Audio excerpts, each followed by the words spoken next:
Across East Africa, a new generation is rising. They are not waiting for the future, they are stepping up to shape it.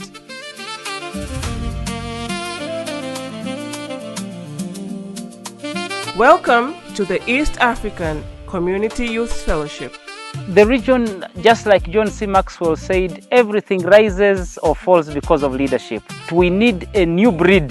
That's why actually this particular fellowship we have called the leaders the new breed.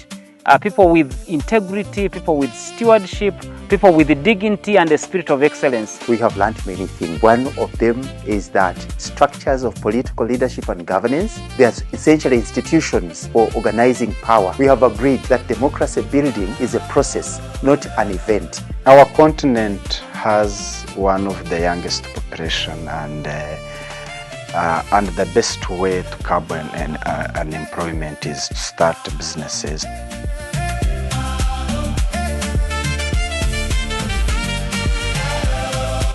But before you can lead a nation, a community, or a business, you have to be able to lead yourself.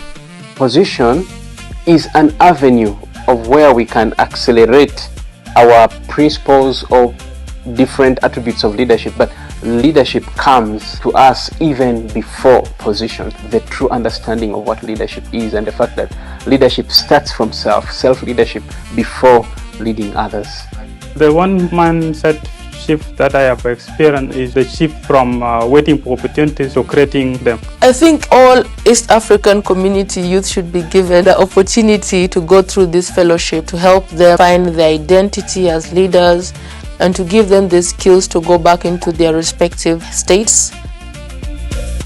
The path to change is rarely easy. Young leaders face systemic barriers, skepticism, and a lack of inclusion. But together, they are breaking them down. The biggest challenge that young people face is lack of inclusion and the skepticism around the community. The community that we come from has held a very strong standing that the youth lack the power to lead. So I believe young people got the potential, they got the energy and the zeal to bring change in their communities. One mindset shift that I have experienced during the fellowship is on the power that young people hold.